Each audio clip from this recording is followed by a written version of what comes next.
Good day everyone. Today we'll present the impact of cosmetic sampling on consumer engagement among ABM student. In the beauty industry, cosmetic sampling is a common marketing strategy to engage consumer using cosmetic sampling, allowing the consumer to experience the product before purchase. In the beauty industry, this approach helps the brand build awareness and trust and engage with potential buyer.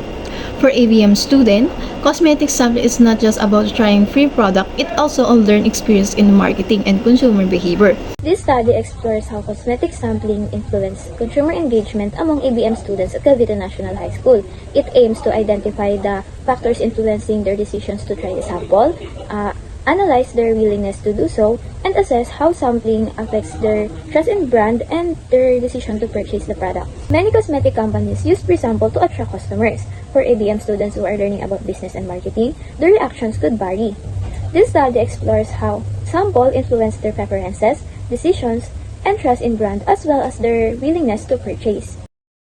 Significance of the study. The significance helps students understand marketing strategies, benefit businesses in attracting buyers, and allow consumers to make informed decisions. Future researchers can also use this as reference.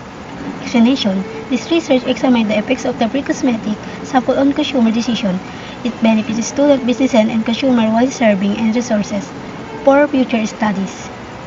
Scope and the limitation. This study focuses on ABM student and not include students from other grade level or strand. Also factors such as a product price online platform influence the scope. This study only look at student preference, opinion, and judgment behavior related to pre-cosmetic samples they receive and try. Explanation. This research is limited to ABM student and cosmetic sample. It does not cover other student pricing or online factors. Research design. This study uses a quantitative, non-experimental, descriptive research designed to analyze the impact of cosmetic sampling on consumer engagement.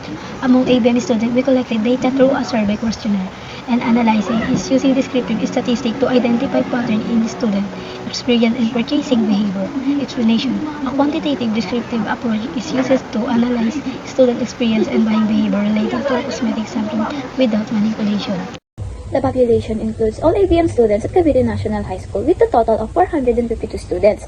Using Slovin's formula, 80 students were selected through stratified sampling to ensure fairness for both grade levels.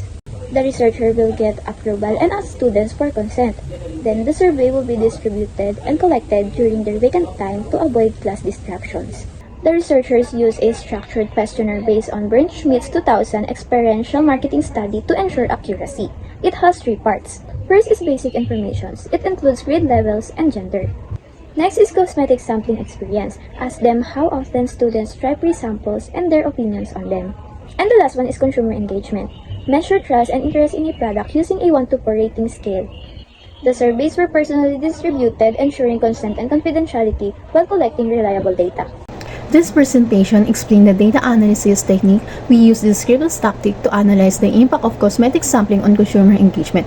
The data was presented using frequency, percentage, and mean to identify the trend in the responses. We use 4-point Likert scales to measure the respondent level of agreement. The mean score we use to interpret their perception of the cosmetic sampling.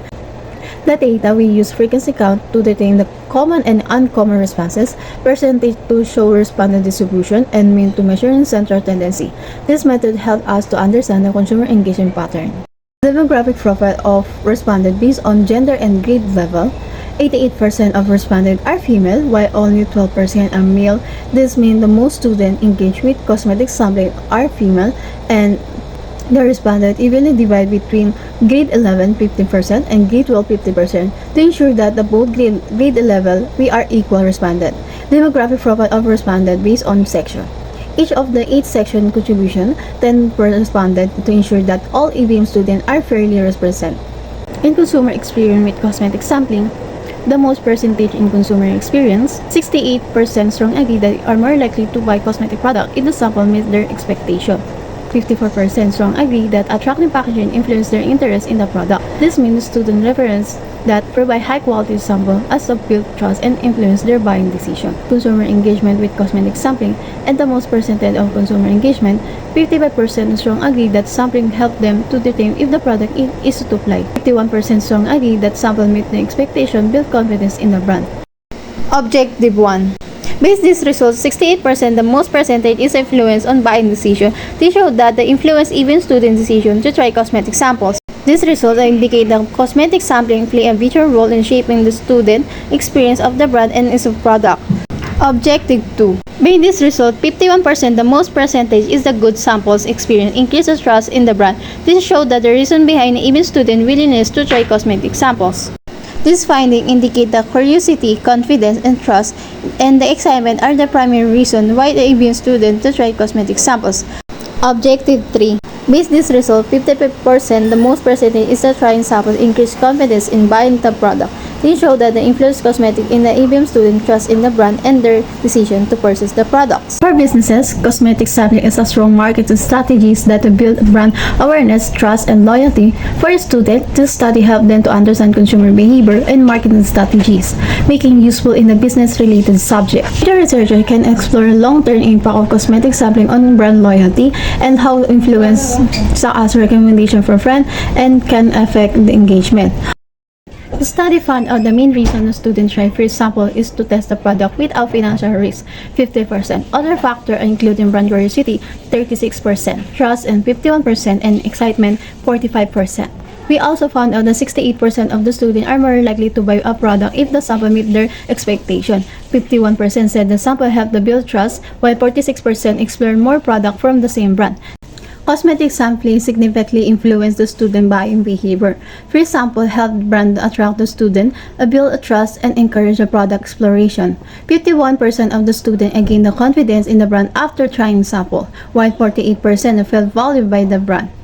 ABM students should take advantage of free cosmetic samples to explore and evaluate the product before buying. Businesses should offer high-quality samples that accurately represent their product. This builds the trust, encourage purchase, and strengthen brand loyalty. Teachers can include a discussion on cosmetic sampling in the business-related subject. This will help the student to understand consumer behavior, marketing strategies, and how sampling influence buying decision.